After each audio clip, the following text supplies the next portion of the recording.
Salut les gens! Oui, j'avais envie de saluer comme ça parce qu'aujourd'hui on va parler d'un putain de manga. Non, je déconne, on va parler d'un petit one-shot. Et si la qualité du son est pourrie, c'est parce que vous n'avez pas voulu m'acheter de micro, bande de sales radins de... Et donc aujourd'hui on va parler de Hachoum de Naoki Urasawa. Alors je sais pas qui c'est, je le connais pas. Je pense qu'il ne doit pas être très connu. De toute manière, il ne peut pas être aussi bon que Eiichiro Oda, le meilleur mangaka du monde, mais auteur du meilleur manga du monde. Eiichiro Oda, maître du foreshadowing, qualité constante extraordinaire du manga. Donc voilà, Naoki Urasawa, je ne connais pas et on s'en fout. Et donc Hachoum en fait, pour vous faire un résumé qui n'est pas Wikipédia, c'est une onomatopée bien sûr qui représente un éternuement à Tchoum, comme ça, très vif, très brusque, très rapide et qui ne reste pas. Un côté un petit peu éphémère de la chose.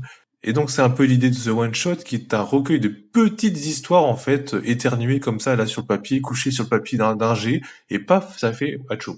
On va donc trouver dans Hachoum pas mal de petites histoires mais vraiment très courtes en fait et qui se suffisent à elles-mêmes de l'auteur Naoki Urasawa. Et dans ces petites histoires on a absolument de tout, que ce soit des histoires de mafia, de voyance, on a même un petit cartoon avec des petites souris. Donc concernant les graphismes, eh bien c'est bon, voilà, c'est du Naoki Urasawa, donc c'est des bons graphismes. Les dessins sont variables, hein, parce qu'il y a quand même des histoires où tu as des impressions de planches non achevées, enfin c'est un effet un petit peu volontaire, mais des planches non achevées qui font un peu malpropre. Donc voilà pour les dessins. Pour les découpages, c'est bien. Bah quoi, tu crois que je vais t'en dire plus? T'auras une analyse du découpage lorsqu'on abordera un manga plus poussé, enfin plus long que ce petit recueil de one shot. Peut-être lorsqu'on parlera de Monster. Sinon, tu te démerdes avec le découpage ou tu vas voir d'autres youtubeurs manga qui parlent de découpage. Lol. Tout ce que je peux dire, c'est qu'on a un découpage à la Urasawa et c'est globalement de bonne qualité. Concernant les histoires, elles sont de qualité variable.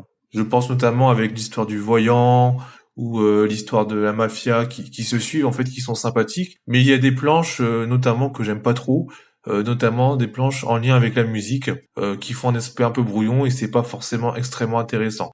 C'est intéressant en fait si on est vraiment fan de l'auteur, puisqu'en fait ce one shot on rentre un petit peu dans l'intimité de l'auteur, mais si vraiment on n'est pas fan et qu'on n'est pas branché de tout ce qui est décrit dans ces histoires de musique, c'est pas forcément très intéressant. Bon, après on connaît l'attrait de l'auteur pour la musique, ça se voit notamment dans le manga Vincent Thierry Fox, là, vous savez le truc, le générique là qui passe après les Simpsons, mais sinon c'est un petit peu lourdingue. Donc on comprend que l'auteur en fait il consacre de nombreuses pages en fait à cette musique, mais dans un recueil qui est déjà assez court, je trouve que ça fait un petit peu trop. Après, c'est une opinion purement personnelle.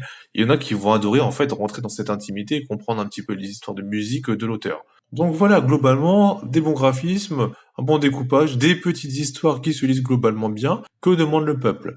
Maintenant, on va revenir sur le format de l'édition parce qu'il faut savoir que ce manga coûte 15 € et je trouve que c'est un peu cher. C'est édité chez Big Kana, donc c'est des mangas un peu plus grands que les Kana habituels. Et globalement, on a des jolies pages couleurs, de nombreuses pages couleurs, une impression et un papier de qualité assez correcte et une couverture assez sympathique. Donc globalement, c'est un bel objet, mais je trouve que 15 €, c'est un peu exagéré. Je pense qu'il devrait en valoir plutôt que 10, 12 au grand maximum, mais 15 c'est un petit peu trop cher. Donc voilà. En conclusion, pour moi, c'est un manga qui est vraiment à posséder, soit si vous êtes fan de Urasawa, soit si vous cherchez à avoir une belle collection, à avoir un bel ouvrage dans la bibliothèque, même s'il est pas transcendant, il est assez beau. Donc voilà, vraiment un manga à réserver uniquement aux fans de l'auteur. Sinon, c'est un manga, c'est pas une lecture qui va vous marquer, qui va vraiment vous transcender, qui va vraiment vous paraître génial. C'est sympa, sans plus. Voilà, voilà. À bientôt. Ciao les gens.